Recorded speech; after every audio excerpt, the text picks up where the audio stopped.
House ৱাইৰিঙৰ মূল বস্তুটোৱেই হৈছে MCB ডিষ্ট্ৰিবিউশ্যন বক্স ইনষ্টলেশ্যন। যিহেতু আমি গোটেই ঘৰটোৰ ইলেক্ট্ৰিকেল সামগ্ৰীসমূহ ইয়াৰ পৰাই কণ্ট্ৰল কৰিম। আহক আজি আমি জানো কেনেদৰে ডিষ্ট্ৰিবিউশ্যন বক্সটো পৰিপাটি আৰু সুন্দৰকৈ বনাব পাৰি। এই কেবুলডাল দেখিছে, এইকেইডাল বৰ্ডলৈ গৈছে ফ্ৰেছ, মেইন ফ্ৰেছ হৈছে। এইকেইডাল ইনভাৰ্টাৰৰ কেবুল হয়। ব্লেককেইডাল ৰঙাডাল আউটপুট ইনভাৰ্টাৰৰ। এইকেইডাল আৰ্থিং হয়। এইকেইডাল নিউট্ৰেল, প্ৰতিটো ৰুমলৈ গৈছে। যিকেইডাল হালধীয়া আৰু ক'লা যিকেইডাল কেবুল দেখিছে, এইডাল 4mm হয়। এই 4mm কেবুলকেইডাল মিটাৰৰ পৰা আহিছে এইকেইডাল। আৰু বৰ্ডসমূহলৈ এই যিসমূহ কেবুল দিয়া হৈছে 2.5, ইনভাৰ্টাৰ 1.5, আৰ্থিঙৰ 7.5 কেবুল দিয়া হৈছে। আহক আজি আমি জানো কেনেদৰে MCB সমূহৰ দ্বাৰা প্ৰতিটো ৰুম কণ্ট্ৰল কৰিব পাৰি। ইলেক্ট্ৰিকেল সামগ্ৰীসমূহ আমি তাৰ বিষয়ে জানি আহোঁ।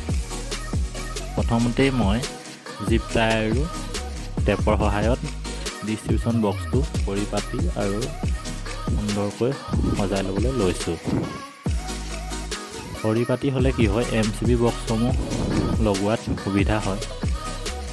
সেইকাৰণে মই কেবুলসমূহ ধুনীয়াকৈ জিপ টাই সহায়ত এনেদৰে পৰিপাটিকৈ লগাই লৈছোঁ।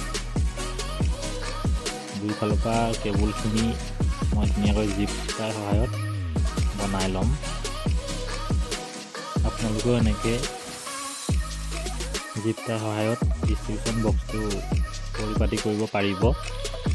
আমাৰ আগৰ ভিডিঅ'সমূহত এনেদৰে দিয়া হোৱা নাই, যিহেতু আমি কামত থাকিবলগীয়া হয়। সেইকাৰণে আমি আজি এটা ভিডিঅ' প্ৰস্তুত কৰিছোঁ, যিটোত সম্পূৰ্ণ জ্ঞান আপোনালোকে এই 17-18 মিনিটৰ ভিডিঅ'টোত লাভ কৰিব। যিহেতু ডিষ্ট্ৰিবিউশ্যন বক্সটো যদি বনাব পাৰে, তেতিয়া আপোনালোকে কামটো আধা শিকিলোঁ বুলিয়েই ধৰক।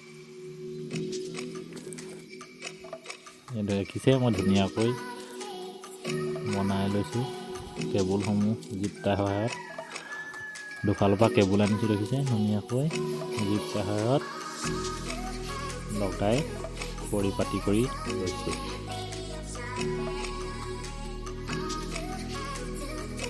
এনেদৰে আপোনালোকেও জিপ টাই সহায়ত কেবুলসমূহ পৰিপাটি কৰি ল'ব।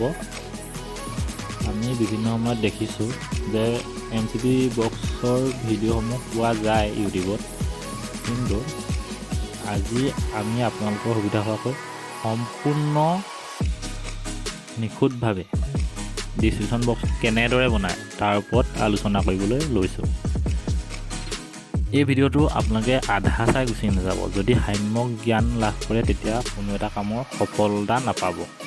সেইকাৰণে ভিডিঅ'টো প্ৰথমৰ পৰা শেষলৈকে চাওক আৰু সম্পূৰ্ণ জ্ঞান লওক, আৰু এনেকুৱা ইলেক্ট্ৰিকেল কামসমূহ আপোনালোকে তেতিয়া কৰিব পাৰিব। যিহেতু এইটো হাউচ ৱাইৰিঙৰ লগত বিশেষকৈ জড়িত ভিডিঅ' হয়। সেইকাৰণে আপোনালোকে ভিডিঅ'টো স্কিপ নকৰি সম্পূৰ্ণ ভিডিঅ'টো চাওক। ভিডিঅ'টো দীঘল, কিন্তু ইয়াত সম্পূৰ্ণ জ্ঞান আপোনালোকে লাভ কৰিব। গতিকে মই ধুনীয়াকৈ জিপ টাই লগাই লৈছোঁ। লগাই কেবুলসমূহ চিজিল কৰি লৈছোঁ। তেতিয়া কি হয়, আপোনালোকে MCB লগাবলৈ সুবিধা হয়, দেখিবলৈও ভাল হয়। পাছত কোনোবা এজন ইলেক্ট্ৰিচিয়ানে যদি গৈ খোলে বোলে, তেতিয়াও ভাল হ'ব, পৰিপাটি হৈ থাকিব বস্তুটো। দেখিছে কেবুলসমূহ আহি গৈছে। এতিয়া এইকেইডাল দেখিছে, এইকেইডাল নিউট্ৰেলৰ বাৰ, এইডাল আৰু এইডাল আৰ্থিঙৰ বাৰ হয়। এই আৰ্থিঙৰ কেবুলসমূহ এইটোত লাগিব, আৰু এইডাল নিউট্ৰেলৰ বাৰ, এই নিউট্ৰেলৰ বাৰকেইডালত এই নিউট্ৰেলৰ কেবুলসমূহ কমন হৈ লাগি যাব। দেখিছে এই আৰ্থিং ইয়াত। এতিয়া আহক আমি কেনেদৰে আৰ্থিং আৰু লগাব পাৰি চাম। আহক, এইকেইডাল ইনভাৰ্টাৰৰ কেবুল MCBত লাগিব। ইনভাৰ্টাৰ কেবুল হয়। MCBত মই ৰখাইছোঁ ইনভাৰ্টাৰৰ সকলো কেবুল। ওপৰ অংশত বৰ্ডলৈ যোৱাসমূহ লাগিব, আৰু তলৰ অংশত আউটপুটটো লাগিব। তেনেকৈ মেইন লাইনো সেই ইনভাৰ্টাৰত যেনেদৰে লাগিছে মেইন কেবুলসমূহ তেনেদৰে MCBত লাগি যাব। আহক এতিয়া আমি শিকোঁ ডিষ্ট্ৰিবিউশ্যন বক্স কেনেদৰে বনাব পাৰি। মই আৰ্থিঙৰ বাৰডালত আৰ্থিঙৰ যিসমূহ কেবুল আহিছে সেই কেবুলসমূহ লগাই যাম। মই আৰ্থিঙৰ কেবুলসমূহ লগাই গৈছোঁ। কমন হৈ যাব যিহেতু বাৰডালত আপোনালোকে ডিষ্ট্ৰিবিউশ্যন বক্সটো খুলিলে হয়তো দেখিব তেনেদৰে তাত অংকন কৰা থাকিব আৰ্থিং বা নিউট্ৰেল এনেকৈ থাকিব। এনেকৈ আৰ্থিঙৰ পইণ্টটোত মই আৰ্থিঙৰ কেবুলসমূহ লগাই কমন কৰি দিছোঁ। ইয়াৰ পৰা যিহেতু প্ৰতিখন বৰ্ডলৈ আৰ্থিংসমূহ গৈছে সেইকাৰণে ইয়াত আৰ্থিঙৰ কেবুলসমূহ কমন কৰি ৰখা হৈছে।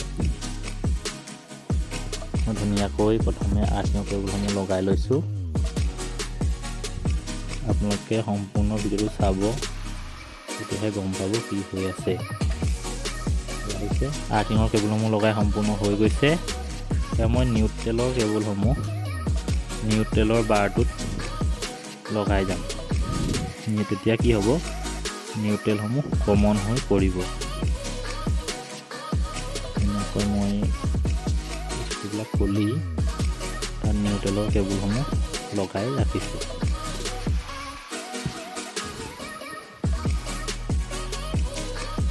তেতিয়া কি হ'ব, নিউট্ৰেলসমূহ কমন হৈ যাব। এয়া দেখিছে, আপোনালোকে ভিডিঅ'টো সম্পূৰ্ণকৈ চাব। যিহেতু কাম শিকিবলৈ হ'লে আধা চাই যদি গুচি যায় আপোনালোকে ইয়াৰ সম্যক জ্ঞান নাপাব। সম্পূৰ্ণ ভিডিঅ' চালে ইয়াৰ সম্পূৰ্ণ জ্ঞান আপোনালোকে লাভ কৰিব DB ইনষ্টলেশ্যনৰ। দেখিছে নিউট্ৰেলসমূহ কেবুল যিবোৰ আহি আছিলে এইবিলাক নিউট্ৰেলৰ বাৰটোত এফালৰ পৰা লগাই কমন কৰি গৈ আছোঁ। ইয়াত দেখিছে এইবোৰ নিউট্ৰেল লগাই দিলোঁ। নিউট্ৰেলৰ কেবুলসমূহ নিউট্ৰেলৰ বাৰটোত এনেদৰে লগাই জিপ টাইৰ সহায়ত চিজিল কৰি ৰাখিলোঁ। দেখিছে নিউট্ৰেলসমূহ লাগি গৈছে। ইয়াত আৰ্থিং লাগি গৈছে। এই যিডাল নিউট্ৰেল আহিছে মিটাৰৰ পৰা, এই মিটাৰৰ পৰা অহা নিউট্ৰেলডাল আমি কি কৰিব লাগিব, সেই যিডাল নিউট্ৰেলৰ বাৰ আছিল তাত আমি লগাব লাগিব। এতিয়া দেখিছে এইটো আইচোলেটৰ 40 এম্পিয়াৰৰ এই কেবুলডাল আহি আইচোলেটৰ তলৰ অংশত সোমাব আৰু ইয়াৰ পৰা ওপৰৰ পৰা এডাল কেবুল গৈ সেই নিউট্ৰেলৰ বাৰটোত লাগি যাবগৈ। আৰু এইডাল মিটাৰৰ পৰা অহা ফেজ এইডাল আহি ইয়াত লাগিব। ইয়াৰ ওপৰৰ পৰা এডাল ওলাই যাব। সেই ওপৰৰ পৰা এডাল যিডাল ওলাই যাব সেইডাল গৈ এই MCB সমূহৰ তলৰ অংশত লাগিব। ইয়াৰ পৰা গৈ এইটো MCB তলৰ অংশত লাগিব। MCB বা ওপৰত লাগিব এই কেবুলসমূহ। আহক আমি কেনেধৰণে MCB সমূহ লগাই আমি তাক জানিম। আইচোলেটৰ পৰা কেনেধৰণে MCB লৈ কানেকশ্যন কৰা হয়, MCB সমূহৰ দ্বাৰা কেনেকৈ কৰা হয়, এডাল দেখিছে MCB কানেক্টিং বাৰ বুলি কয়। এডাল কানেক্টিং বাৰডাল MCB সমূহত আমি লগাই দিম। কেনেকৈনো বনায়, কি হয় তাৰ ওপৰত আমি জানো। এইটো প্ৰথমতে মই আইচোলেটৰটো বহাই লৈছোঁ। এইডাল মিটাৰৰ পৰা অহা নিউট্ৰেলৰ কেবুল। এইডাল দেখিছে নিউট্ৰেলৰ কেবুলডাল মই নিৰ্দিষ্ট মোৰ জোখত কাটি ল'ম। কাটি লৈ পেলাই আইচোলেটৰ তলৰ অংশত ভৰাই দিম। মই আইচোলেটৰটো ইয়াত 40 এম্পিয়াৰৰ ৰখাইছোঁ। এইটো মই আইচোলেটৰ MCB এইবিলাক মই হেভেলছৰ কেবুল MCB ব্যৱহাৰ কৰিছোঁ আৰু কেবুলসমূহ কেৰিয়াৰ ব্যৱহাৰ কৰিছোঁ 2.5, 1.5, 7.5 এনেকুৱা ধৰণৰ কেবুল আছে। আৰু যিডাল মিটাৰৰ পৰা আহিছে এইডাল মই 4mm কেবুল ৰখাইছোঁ। এইডালো কেৰিয়াৰেই হয়। প্ৰথমতে মই নিউট্ৰেলৰ বাৰত দেখিছে আইচোলেটৰ তলৰ অংশত নিউট্ৰেলৰ কেবুলডাল লগাই লৈছোঁ আৰু মিটাৰৰ পৰা যিডাল ফেজ আহিছে সেইডাল আইচোলেটৰৰ তলৰ অংশত লগাই দিছোঁ। এতিয়া আপোনাৰ গম পাইছে নিউট্ৰেলডাল এফালে লগাইছোঁ আইচোলেটৰ তলত, আৰু মিটাৰৰ পৰা যিডাল ফেজ আহিছে সেইডাল লগাইছোঁ আইচোলেটৰ বাওঁ ছাইডৰ অংশত। Phase neutral. ইয়াৰ পৰা ওপৰৰ পৰা এডাল ওলাই যাব নিউট্ৰেল ইয়াৰ পৰা এডাল ওলাই যাব ফেজ মিটাৰৰ তলৰ অংশত। এইটো কি MCBৰ তলৰ অংশত, আহক আমি জানো কেনেদৰে কৰিব পাৰি। এইডাল দেখিছে ক'লাডাল নিউট্ৰেলৰ হয়, এডাল নিউট্ৰেলৰ এডাল মই উলিয়াই লৈছোঁ, আৰু হালধীয়াডাল মই ফেজ হিচাপে উলিয়াই লৈছোঁ আইচোলেটৰৰ পৰা। এডাল এই নিউট্ৰেলডাল মই ধুনীয়াকৈ কাটি এই নিউট্ৰেলৰ বাৰটোত কানেক্ট কৰি দিম। তেতিয়া কি হ'ব, গোটেইসমূহ নিউট্ৰেল কমন হৈ পৰিব। ইয়াত মই লগাই দিলোঁ। এতিয়া কি হ'ব, যেতিয়া আমি ছাপ্লাই দিম তেতিয়া নিউট্ৰেলসমূহ গোটেই কমন হৈ পৰিব, নিউট্ৰেল পাই যাব। আৰু যিডাল হালধীয়া কেবুল মই উলিয়াই ৰাখিছোঁ, এই হালধীয়া কেবুলডাল মই MCBৰ তলৰ অংশত লগাম। এইসমূহ দেখিছে, ইয়াত মই 16, 10, 6 MCB ৰাখিছোঁ। এইবোৰ মই হেভেলছৰ MCB ব্যৱহাৰ কৰিছোঁ। আহক আমি এতিয়া জানিম কেনেদৰে MCBসমূহ কানেক্ট কৰিব পাৰি। এই যিসমূহ কেবুল দেখিছে এইকেইডাল এই প্ৰতিখন বৰ্ডলৈ লোড হিচাপে গৈছে। আমি প্ৰতিখন বৰ্ডৰ এগেইনষ্টত এটা MCB দিম। 16, 10, 6। মই 16 ৰখাইছোঁ, 10 এইটো 16 হয়, এইটো এটা 16। এটা 16 গৈছে কিটচেনত গৈছে, এটা গৈছে ফ্ৰিজত গৈছে, এটা গৈছে 10 গৈছে, 10 এটা গৈছে ইনভাৰ্টাৰত গৈছে, ইনভাৰ্টাৰৰ যিটো চাৰ্জিং পইণ্ট তাত গৈছে। আহক আমি এতিয়া জানি লওঁ। মটৰলৈ 16 এটা গৈছে। এতিয়া মই প্ৰথমতেই 16 দুটা লগাই লৈছোঁ। মই প্ৰথমতে এই চিনাক্ত কৰি লৈছোঁ 16, 10 আৰু 6ত লগাবৰ বাবে। ইয়াত দেখিছে এনেকৈ MCBসমূহ লগাই লৈছোঁ। লগাই লৈ তাত মই কি কৰিছোঁ, MCB যিবিলাক পাৱাৰ পইণ্ট আছে তেনেকুৱাবিলাকত 16 দিছোঁ। এইটো দেখিছে, ইয়াৰ 16ত মই এটা ৰখাইছোঁ ৱাশ্বিং মেচিনৰ ৰখাইছোঁ, এটা কিটচেনত গৈছে, 10 এটা ৰখাইছোঁ মই মটৰত, আৰু এটা দিছোঁ ইনভাৰ্টাৰৰ চাৰ্জিঙত 10 এটা মই ৰখাইছোঁ। আৰু 6ৰ যিকেইটা MCB লগাইছোঁ, 6ৰ MCBত মই ইয়াত লগাইছোঁ 3টা। সেই 6ৰ MCBত মই প্ৰতিটো ৰুমলৈ ফেজকেইটা পঠাই দিছোঁ। এতিয়া মোৰ মেইন লাইনৰ কানেকশ্যন হৈ গৈছে, দেখিছে সকলো হৈ গৈছে। এতিয়া মই কি কৰিম, এই যিডাল এইটো ওপৰতো হৈ গ'ল দেখিছে। এতিয়া মই ধুনীয়াকৈ নটসমূহ লগাই স্ক্ৰুবিলাক টানি দিছোঁ। তাৰ পাছত এইডাল মিটাৰৰ পৰা যিডালখিনি আহিছিলে ফেজ, সেইডাল আইচোলেটৰত লাগি আইচোলেটৰ ওপৰ অংশৰ পৰা এই হালধীয়া কেবুলডাল ওলাই গৈ MCBৰ তলৰ অংশসমূহত কানেক্ট হৈ যাব। এইডাল এতিয়া মই MCBৰ তলৰ অংশত হালধীয়া কেবুলডাল আইচোলেটৰ পৰা যিডাল ওলাই আহিছিল সেইডাল ধুনীয়াকৈ লগাই দিছোঁ।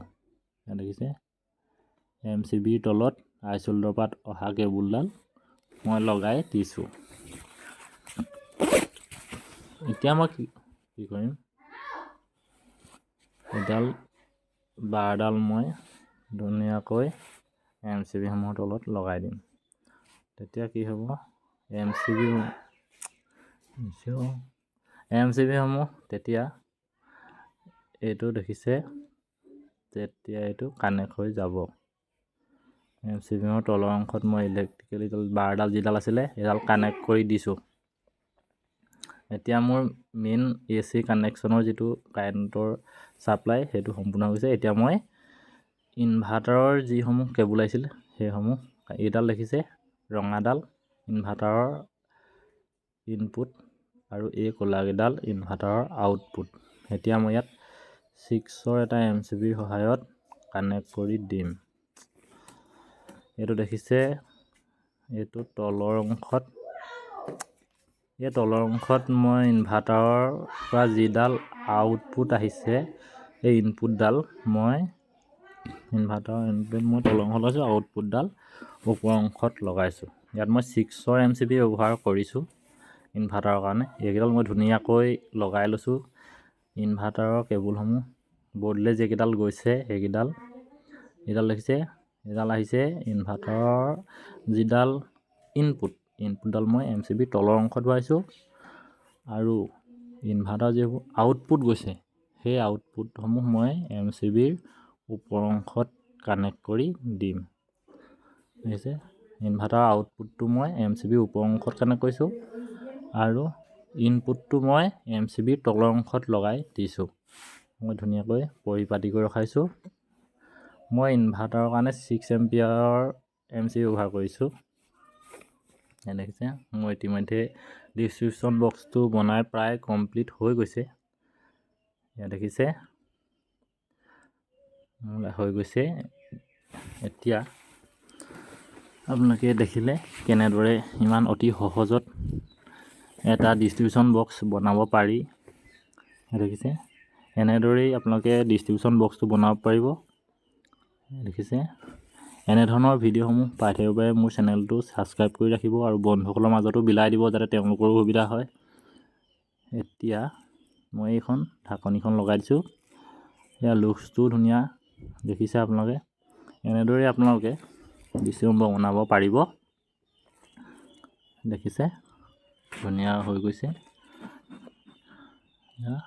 মোৰ ইতিমধ্যেই ডিষ্ট্ৰিবিউশ্যন বক্স বনোৱা কামটো সম্পূৰ্ণ হৈছে। এনেদৰে আপোনালোকে হাউচ ৱাইৰিঙত কৰিবলৈ হ'লে ডিষ্ট্ৰিবিউশ্যন বক্সটো এনেদৰে বনাব পাৰিব। চাব যাতে কামটো কৰোঁতে সদায় ছেফটি হয়, তাৰ ওপৰত আপোনালোকে লক্ষ্য ৰাখিব, যাতে কাষ্টমাৰেও ভাল পায়, আপোনালোকৰো সুবিধা হয়। Thank U.